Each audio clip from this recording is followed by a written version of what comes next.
Today's news cycle has people focused on Bill Maher's N-word. To Nebraska more.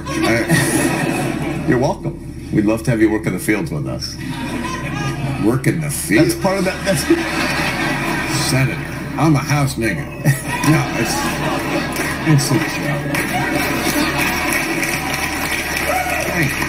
Al Sharpton's hypersensitivity issues to the N-word, while he gives a pass to people like Jay-Z who spewed the N-word and other choice profanities during a Hillary Clinton rally before the election, and of course people are glued to their TVs to watch the Comey hearing. Whether it's a terror attack in the West, a celebrity tailspin, or a superficial drama like James Comey's conversations in Congress today, when the media drives an obsessive narrative, there are usually other events that may have greater implications and importance which are not being covered by the media. Some people might say, but Russia might have intervened in our democratic process, and Donald Trump may be a criminal. While these things are certainly possible, though we haven't seen any real evidence yet. Do you have evidence that there was in fact collusion between Trump associates and Russia during the campaign? Not at this time.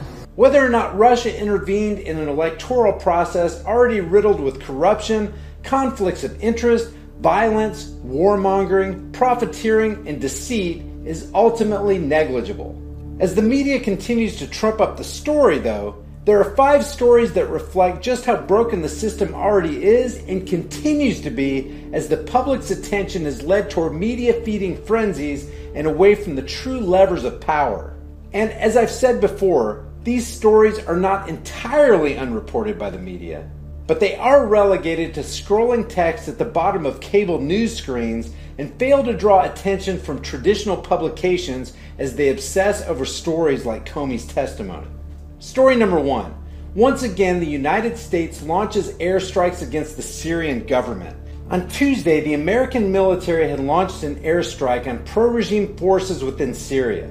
In response, the Syrian government issued a statement that it intends to strike back if this red line continues to be crossed. This is because the U.S. is an invading force in Syria, yet claims that it's defending itself. Despite this warning, on Thursday, at the same time the media focused its attention on Comey's testimony, the U.S. launched another airstrike in Syrian territory. Both of this week's strikes occurred in Al-Tanf, where Iranian militias have been advancing toward a deconfliction zone. These U.S. airstrikes have come despite the fact that these Iranian troops, aligned with the Assad regime, have been largely successful in their fight against ISIS. The terror group President Trump, like Obama before him, uses to justify strikes in the country in the first place. Also on Thursday, the U.S. shot down a pro-regime drone, claiming it was a response to pro-Syrian forces who allegedly, according to a statement from CENTCOM, quote, dropped one of several weapons it was carrying near a position occupied by coalition personnel who are training and advising partner ground forces in the fight against ISIS, end quote. Trump also claimed on the campaign trail that he was not interested in advancing U.S.-backed regime change around the world, a position his administration began to walk back after bombing Syria in April following an alleged chemical weapons attack, which was another event the corporate media obsessed over. Story number 2. Congress moves to repeal the Dodd-Frank financial regulation. After transferring billions of taxpayer dollars to big banks following the financial crisis of 2008, lawmakers passed the Dodd-Frank Wall Street Reform and Consumer Protection Act, which aimed to put more restrictions on the financial industry in the name of protecting the average American consumer. Now, Republicans are attempting to undo that legislation. Though some argue this is ultimately impossible, the effort itself reveals a loyalty to big banks that has plagued Congress and the federal government for over a century. But while many may fume at the current effort to repeal the legislation, the real story rests with the omnipotent power of the Federal Reserve Bank. Legislation written over a century ago by powerful bankers who passed it on to Congress that approved it with minor modifications. Had this hegemonic bank, which to this day is overseen and controlled by powerful bankers, not clinched this power in the early 20th century, it's unlikely the Dodd-Frank bill would have been necessary at all. Regardless, Dodd-Frank ultimately proved ineffective precisely because the banks had already amassed uncheckable power through the Federal Reserve's central banking apparatus. Story number 3. The UK election pits two wildly different paths for the future against each other. Amid the Comey hysteria, it's unlikely most Americans are paying attention to the current election taking place in the United Kingdom. Theresa May, the current Prime Minister, is facing off against Labour's Jeremy Corbyn as the two parties, Tory and Labour, also vie for power.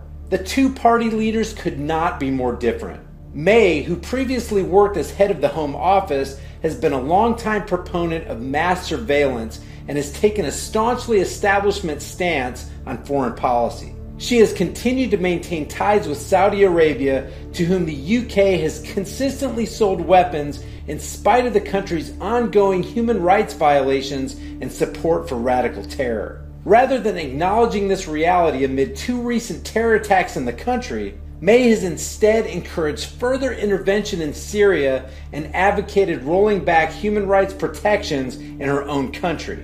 In contrast, Jeremy Corbyn came out strongly against such policies, arguing that arming radical Islamists in Saudi Arabia and waging perpetual war is a main driver of terrorism. Currently, the Tory party is ahead in the vote and is expected to prevail, signaling the continuance of business as usual among the UK's establishment. Notably, there's at least one report of young voters being turned away from the polling stations at Keele University in the constituency of Newcastle-under-Lyme, where Labour won the last election in 2015 by a slim margin. And as a little update, British media is now forecasting a hung parliament. While Americans' eyes are glued to C-SPAN to watch James Comey's interrogation, authorities have called an explosion at the U.S. Embassy in Kiev, Ukraine, a terror attack. In normal times, this kind of attack would be major headline news. But in the media's current narrative, trying to pin Hillary Clinton's devastating electoral loss on Russia, it's nowhere to be found. A local police statement said, as reported by the Times of Israel, quote, investigators found that an unknown person threw an explosive device on the territory of the diplomatic mission. There were no injuries reported, and the embassy remains open. Story number 5. Hillary Clinton is back in the news for all the wrong reasons. She's come under fire from the Bernie-crats and the progressive left once again after screenshots from her book went viral on social media showing she benefited from what some are calling modern-day slave labor in the form of African American prison workers. One Black Lives Matter activist called her comments disgusting.